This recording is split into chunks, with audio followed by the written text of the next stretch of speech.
Oi gente, tudo bem? Eu sou Lilian, advogada, trabalho e vivo do direito de família já há mais de 20 anos.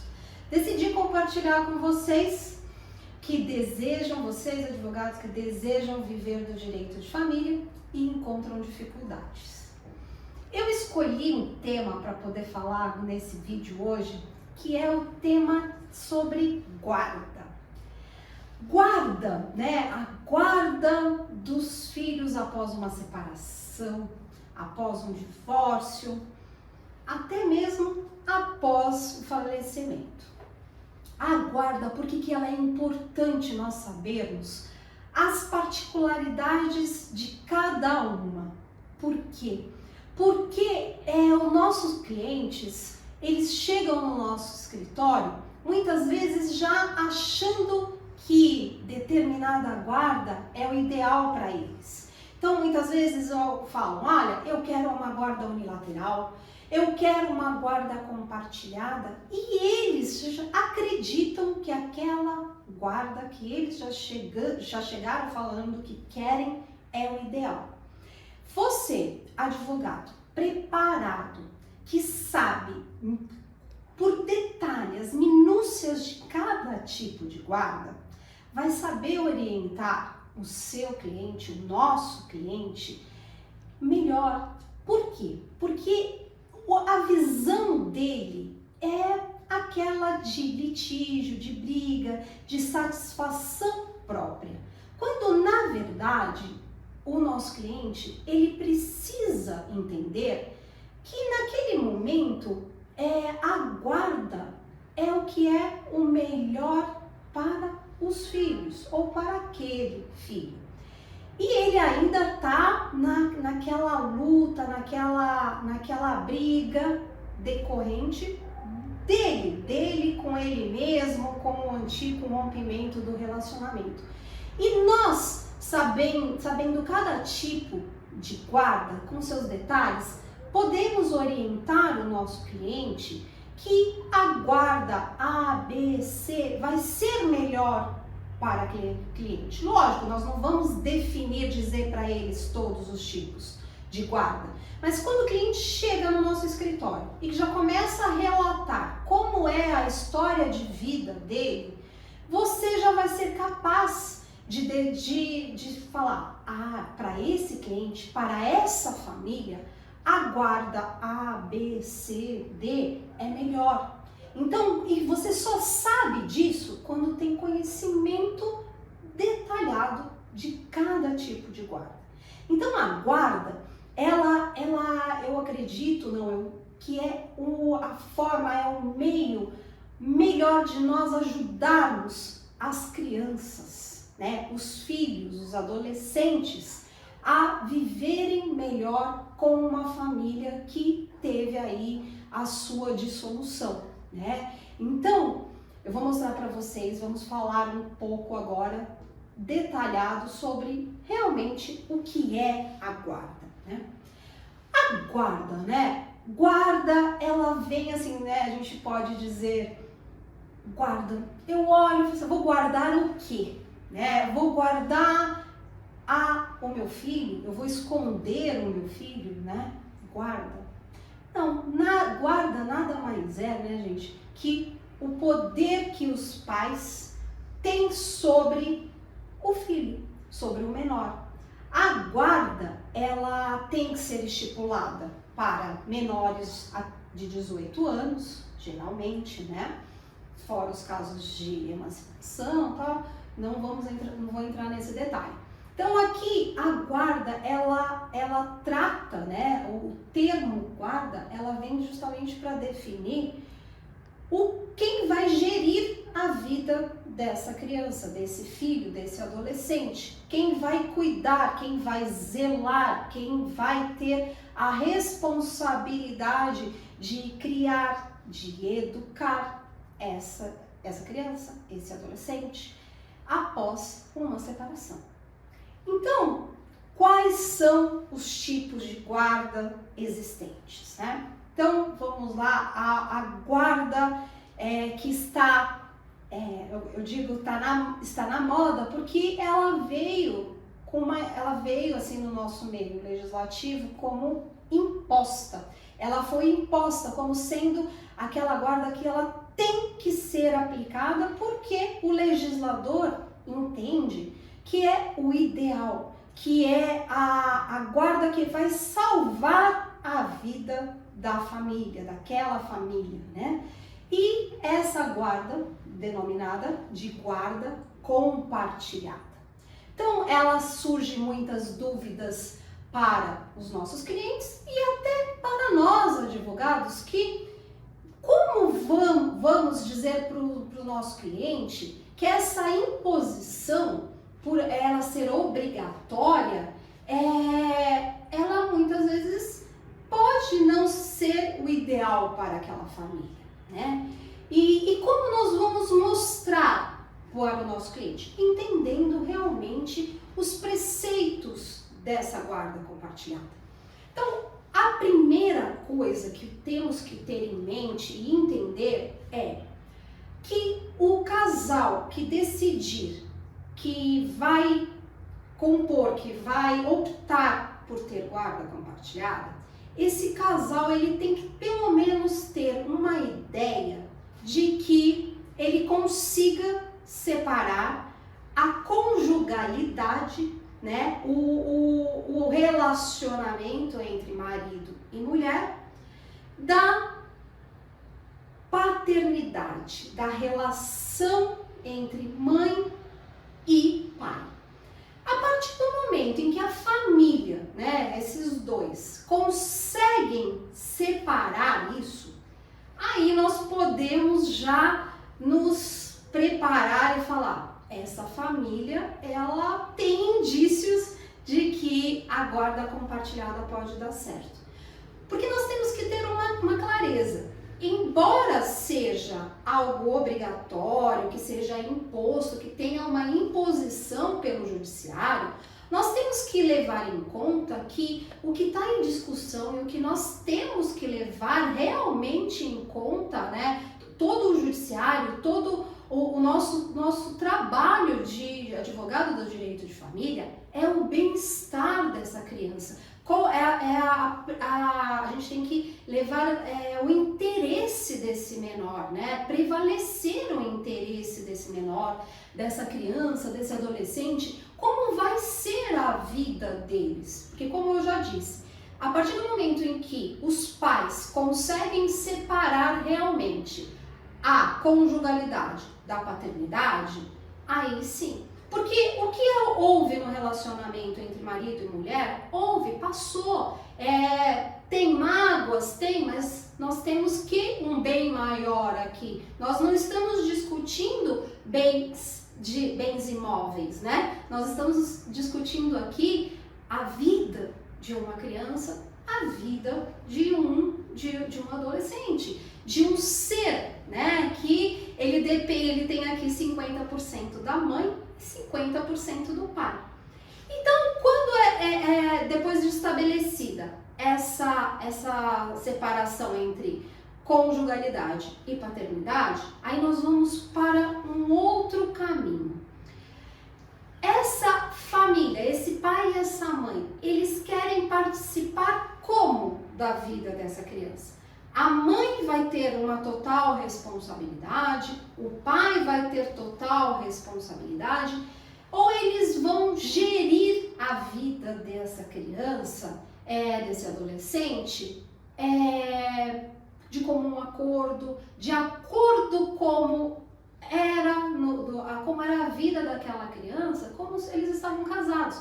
Era a rotina dessa criança, essa participação. Então, os pais vão continuar participando da vida da criança como pais e como mães. Então, eles vão compartilhar o quê? O crescimento dessa criança, o desenvolvimento dela, a rotina dela. Como, quem vai levar na escola, quais dias vão ser melhor o pai ou a mãe para levar na escola, numa aula de inglês, no psicólogo, participar da rotina dessa criança. Não precisa haver uma participação conjunta entre pai e mãe. Mas se houver e eles conseguirem, ótimo, porque aqui a gente está convivendo com a criança, com o adolescente. Então, estamos compartilhando. O legislador, quando ele quis dizer compartilhar, é compartilhar a vida, a formação dessa criança. É realmente se doar, é ter vínculos afetivos com essa criança, como é a vida dela, para que a separação seja o menos dolorido. Porque, na verdade, houve separação do pai e da mãe, não houve separação do filho, não existe ex-filho, não é verdade? Existe ex-esposa, ex-marido, ex-filho não existe, filho é para sempre, né? E se o pai, se a mãe querem conviver a vida, viver, presenciar, participar, a guarda compartilhada, ela é a melhor, né? Então esses requisitos, né, os requisitos que fazem com que nós possamos orientar a família de que a guarda compartilhada é o melhor para ela, para aquela família, precisamos ter, mostrar para ela que não é o casal, não é cada um, não é a mãe, não é o pai que tem que ser pensado, em si, na vivência, na vida diária dessa criança. Então, assim, a guarda compartilhada nada mais é do que compartilhar o crescimento, a vivência dessa criança. Agora, então, vamos falar sobre a guarda alternada. Porque muitas vezes, né, até quando vamos fazer o pedido sobre guarda compartilhada, nós caímos na cilada da guarda alternada. Vamos lá. Guarda alternada. O que vai ser definido nessa guarda alternada? A guarda alternada, o pai e a mãe aqui, eles vão alternar tempo com essa criança, né? Eles vão alternar autoridade sobre essa criança. Então aqui vão alternar, quando eu digo tempo, eles não vão participar da vida da criança conjuntamente, dividir essa participação, eles vão alternar. Então muitas vezes vai alternar semanas, vão alternar meses, e podendo, dentro desse período de tempo que está com o pai ou com a mãe, ter aí presente a visita. A visita quando estiver com o pai da mãe, quando estiver com a mãe do pai. Então essa guarda alternada, aqui o princípio, aquilo que chama mais atenção, o que nos leva a diferenciar é o tempo, é a regência do poder que eu vou exercer. Quando eu estiver com essa criança por uma semana, por um mês, o pai ou a mãe, ele vai gerir exclusivamente a vida daquela criança, ele vai mandar, alternar, vai impor, né? Vai falar, não, é aqui, as regras são assim, acolá, né? Então não tem uma participação do outro naquelas decisões, né? A guarda alternada, ela geralmente é feita nos casos de pessoas que vivem fora do país, de pais que vivem fora do país, em outros estados. Eu vou contar uma história aqui em relação a um cliente que fez a guarda alternada. Por quê? Porque a mãe morava em São Paulo, eles também moravam em São Paulo. Quando eles eram casados, eles moravam em São Paulo. Após a separação, eles ficariam um período em São Paulo, tá? Eles viveriam, tinham 2 filhos, e esses filhos ficariam uma semana com a mãe e depois outra semana com o pai. E o pai morava na casa A, a mãe morava na casa B, em locais próximos, mas eles falaram, não vai ficar comigo isso, eu vou decidir isso, eu vou decidir aquilo. E a mãe a família era de Curitiba, Então ela falou assim, eu vou mudar para Curitiba, vamos testar como vai funcionar essa guarda alternada vivendo no mesmo estado, né, na mesma cidade, para ver se pode dar certo quando ela fosse mudar para Curitiba. Por que ela dar certo? Porque o pai, ele falou, não, eu quero estar presente na vida dos meus filhos, mas eu quero ter a autoridade, eu quero continuar fazendo o que eu fazia, porque eu já fazia tudo exclusivamente. Então, ele, pai, né, eu tô contando porque o pai, na verdade, foi o meu cliente. Então, o pai, ele dizia para mim que ele era muito mais presente que a mãe na vida da criança. E ele tinha uma necessidade muito grande de continuar a exercer esse poder, essa autoridade, exercer a função realmente de pai. Então ele falou assim, e como o meu trabalho me propõe trabalhar fora do estado, eu vou a cada semana para Curitiba para ficar com os meus filhos. Eu alugo uma casa, mas eu quero ter essa vivência, esse poder, e aí eu quero que seja estabelecida a guarda alternada.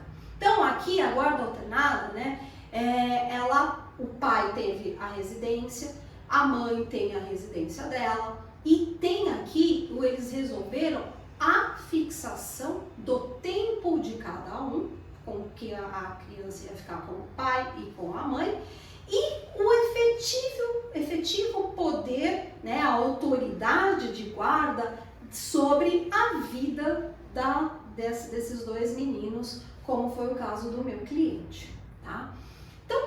Então eu trouxe para vocês a guarda compartilhada e a guarda alternada. Agora sim, vamos deixar bem claro essas diferenças entre essas duas. Então aqui eu falei que na guarda compartilhada, os pais compartilham o cotidiano, a rotina dessa criança. Eles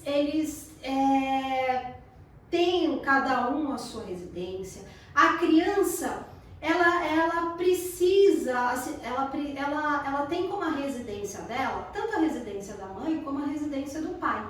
Em termos de fixação num processo, geralmente os juízes pedem para fixar a residência da criança na casa de alguém, tá? Mas isso são questões que de norma, para uma confusão, para não haver uma confusão que os juízes, promotores entendem que pode gerar nessa criança. Mas como nós dissemos, a guarda compartilhada, quando há o compartilhamento, a divisão, a participação do pai e da mãe na rotina dessas crianças, da criança que vive sobre o regimento da guarda compartilhada, é mais leve, é mais suave. Então a criança e os pais, eles têm uma vida como se os pais estivessem casados, mas eles estipulam, eles fazem essa transação melhor, né? Então aqui o que está sendo compartilhado é a rotina, a vivência dessa criança, e os dois estão participando. Já na guarda alternada, não. Eu estou gerenciando, eu estou determinando tempo. Quando ele está comigo, mãe. Quando está com o pai, está com o pai. E podendo ser estipulado a visita quando está com um ou com o outro. Então aqui a gente está alternando tempo com essa criança. Como disse no exemplo que eu dei, geralmente é fixado mais em casos de outros estados, no estrangeiro, que tem pessoas, pais que moram fora do Brasil, para ficar mais fácil essa alternância de tempo. Então, as duas aqui, a compartilhada e a alternada, elas preservam mais a criança. Mas nós, advogados, ao ouvirmos a história do nosso cliente, nós temos que ter uma sacada, né? Ver o que realmente é aquela família. como eu disse, explicando a guarda compartilhada.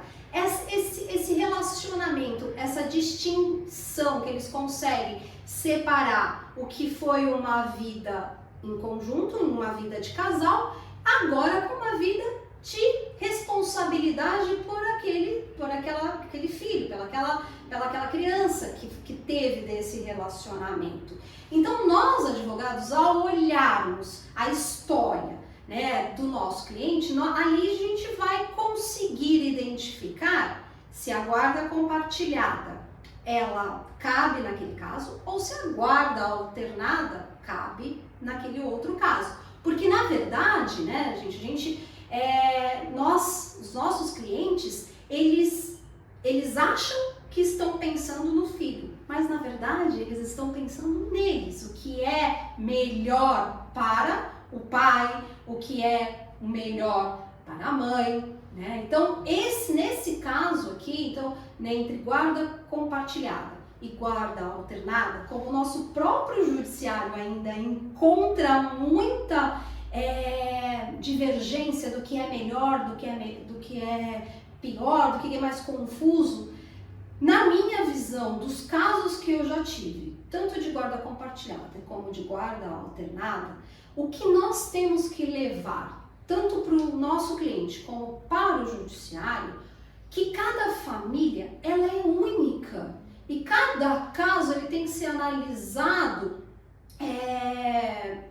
com as suas particularidades, né? Cada caso, cada família é de uma forma. Então a gente não pode ter sempre uma imposição acreditando que a guarda compartilhada vai ajudar aquela família. Não, ela pode gerar mais transtornos. Então nós, advogados capacitados do direito de família, nós temos que ter essa perspicácia, essa sensibilidade de mostrar para o juiz que nem sempre o que a lei manda, determina, é aplicável para aquele caso, né? E também nós levarmos isso para o nosso cliente, porque o nosso cliente ele já chega, eu quero a guarda compartilhada, eu quero a guarda alternada, e muitas vezes eles querem, na verdade, a guarda unilateral, que é a próxima guarda agora que eu vou falar. Então, guarda unilateral. Geralmente a guarda unilateral era a mais usual. Por quê? Porque geralmente na separação a guarda vai ficar com a mãe. Então, é a mãe que vai ficar com a criança, raramente, mas existem casos em que o pai fica com a guarda também unilateral. Mas a guarda unilateral, quem tem o poder de gerência, já próprio diz, né, é unilateral, ou é a mãe ou é o pai.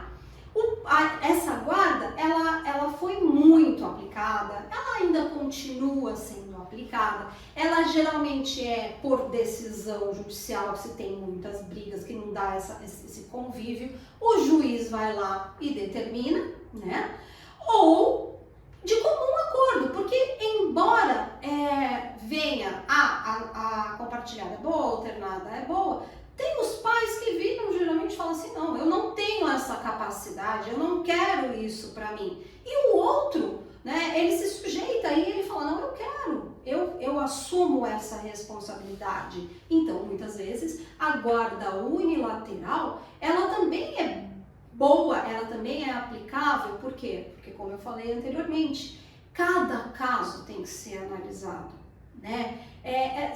Nós não podemos generalizar. A lei, eu sei, ela quer o melhor, né? Mas muitas vezes o que é melhor para um não é melhor para o outro. Então, toda essa diversidade de famílias e de pessoas tem que se levar em conta. E os interesses da criança precisa existir, porque a guarda a gente tem que preservar esse interesse, porque nada mais é do que de como essa criança vai se formar no seio, vivendo de uma guarda unilateral, onde o outro não quer participar, não quer tomar as decisões diárias, não quer participar do cotidiano, mas o pai ou a mãe quer, ele tem essa autoridade e ele faz, e faz bem. Então, muitas vezes, ela realmente pode ser aplicada e deve ser, às vezes, o melhor para aquele caso, para aquele caso específico onde for fixado, ou por determinação judicial onde não se chegou num acordo e viu que realmente ali é o melhor a guarda unilateral, ou quando o casal chegou num acordo e falou, não, vai ser guarda unilateral para A ou guarda lateral para B. Então aqui a guarda unilateral, como o próprio nome diz, um só tem o poder de gerência sobre a vida dessa criança. Temos ainda a guarda unidal, né? Ela é pouco falada porque ela é muito, né? Eu falo assim, nossa, como ser aplicada nos dias de hoje? Mas existem casos. Eu particularmente nunca tive, mas não duvido nada de ainda ter. O que é o nidal, né? A palavra nidal, ela vem do ninho, né? Então o ninho lá do passarinho, então que muitas vezes a criança, a família chega num consenso que não quer tirar a criança da residência onde ela cresceu e onde ela já conhece. Então, na verdade, o que vai haver ali é uma residência dessa criança e onde vai ser alternada na verdade eu falo que não é a guarda alternada do filho, é a guarda alternada dos pais, porque a casa, em tese, né, entre aspas, é da criança e quem vai sair dessa casa não vai ser a criança, e sim os pais. Então, uma semana, um mês fica um pai ou uma mãe com essa criança e o outro sai da casa. Então, aqui a gente fala da guarda alternada ao contrário, não são dos pais, né? Não são os filhos que vão para a casa dos pais, é os pais que vão para a casa dos filhos ou do filho. Existe um filme sobre a guarda unidal. Depois, eu não lembro agora o nome do filme, mas depois eu deixo no vídeo, nos comentários, eu deixo o nome desse filme. Então essa é a guarda unidal. Agora temos também a guarda de terceiros, né? Aí vem me falar, poxa, guarda de terceiro. Ela muitas vezes acontece, né? E como ela é decidida. Então, muitas vezes, eu já tive um caso, antes de explicar, né, a guarda de terceiro, vou explicar porque o meu caso, essa minha cliente, ela era avó, tá? Ela era avó da avó, a neta, ela queria ter a guarda da neta. Ela cismou que a mãe não tinha capacidade para cuidar, que ela era muito nova, e ela contou para mim, antes de contar para a filha, porque moravam juntos, né? E o pai abandonou a criança e, na verdade, quem sempre cuidou dessa criança, da neta, foi a avó. Então, ela chegou e falou que queria a guarda da neta. E, realmente, a mãe, ela abriu mão da filha, o pai era um desconhecido, e a mãe, aí ela foi deferida a guarda para a avó. A avó é uma terceira aqui. Ela tem um vínculo com essa família, né, uma proximidade, mas ela é uma terceira nessa relação. Não estamos falando aqui nem da mãe e nem do pai.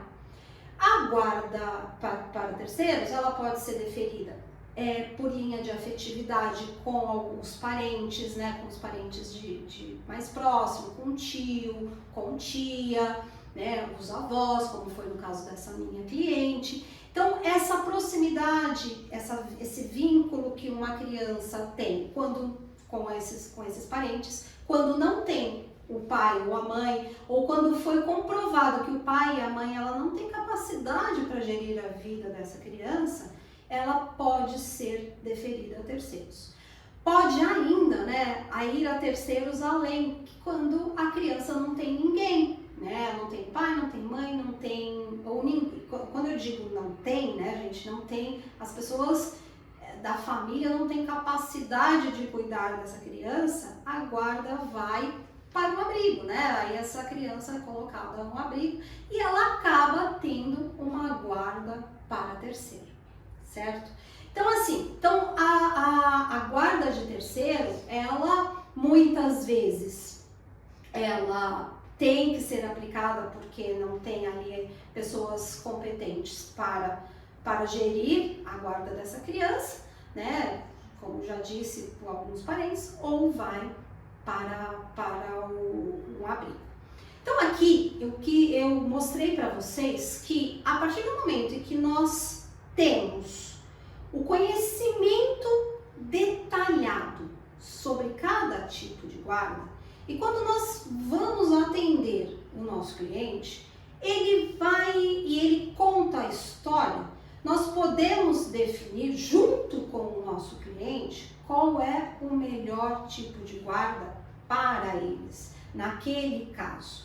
Então, como eu disse, a análise detalhada de cada caso, de cada cliente, nós temos vários tipos de clientes, né? Nós não atendemos todas as famílias iguais. Embora, né, podemos falar assim, é tudo igual, toda separação. Sim, toda separação, todo divórcio só tem um nome de igual. Embora pareça ser igual, não é, né? Então, assim, alguns pais conseguem levar o fim desse relacionamento de forma melhor e conseguem definir que não são eles ali o centro da atenção, que precisam realmente do acolhimento.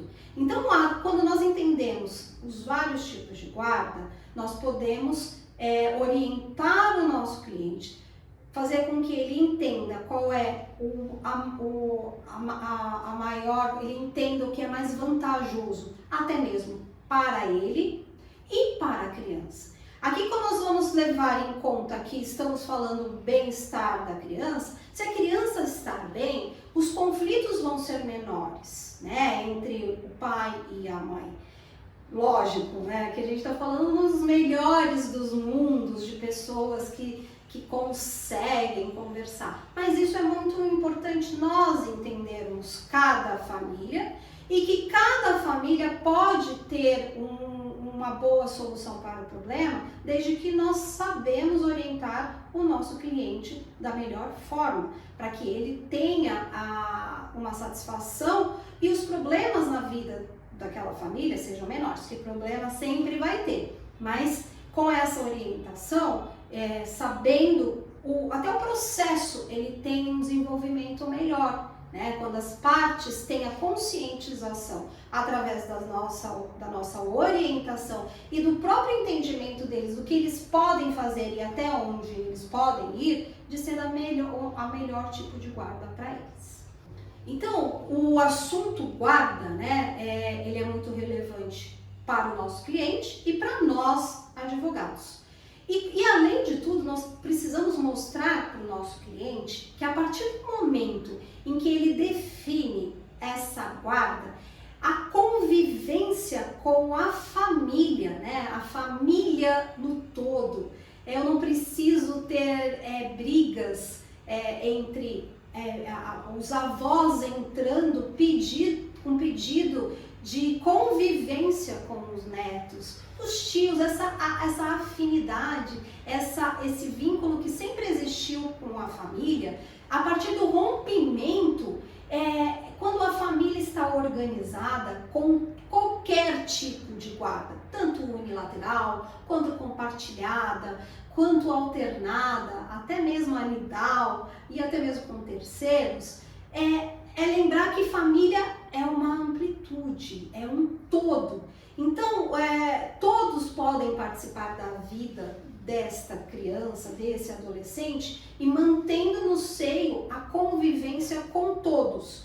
Então, podendo ter maior contato, maior vivência, né? Proporcionando menos litígio, proporcionando menos brigas, né? E fazendo com que a família realmente seja um intuito do quê? de participar, de vincular com essa criança, da criança estar presente nesse seio familiar, né? Então, todo tipo de guarda, todo tipo de família, a preservar a família num todo, né? Então, toda essa convivência, ela pode ser estabelecida e nós orientarmos isso. Para quê? Para que não exista conflitos posteriores, porque teve uma orientação de que a guarda X impediria, eu tenho todo aquele poder, eu vou impedir até o vô ou a avó que já tinham contato. Não, é explicar para o cliente que a guarda, o poder que ele tem sobre aquela criança, sobre o filho, é o poder de educar ele para a vida, né? É de educar a eles a seguir na vida com a família. Embora os pais estejam separados, ele pode continuar sim a conviver com o avô paterno, com o avô materno, com a avó paterna, com a avó materna, com os tios, porque todos são famílias. Porque quando vem toda uma briga e nós colocamos mais fogo, né? Colocamos mais gasolina no fogo dessa família, mostrando, não, tem que ser isso, tem que ser aquilo, isso mesmo, o litígio nunca tem um fim. E nós, advogados do direito de família, queremos que a família ela seja preservada, que os interesses dessa criança sejam preservados e que ela tenha satisfação. E que as mágoas existem, sim, elas serão lembradas, sim, mas fez parte, passou. Agora, a criança ou adolescente, ele também vai seguir e ele vai ter uma família também. Então hoje falamos sobre guarda, um pouquinho aí dos vários tipos de guarda que temos e que podemos ajudar nossos clientes para que eles se sintam mais confortáveis, para que eles se sintam melhores orientados. Peço que vocês se inscrevam no meu canal aqui do YouTube, me sigam no Instagram e toda semana eu estarei aqui com vídeos novos falando de nosso dia a dia no direito de família. Até o próximo vídeo.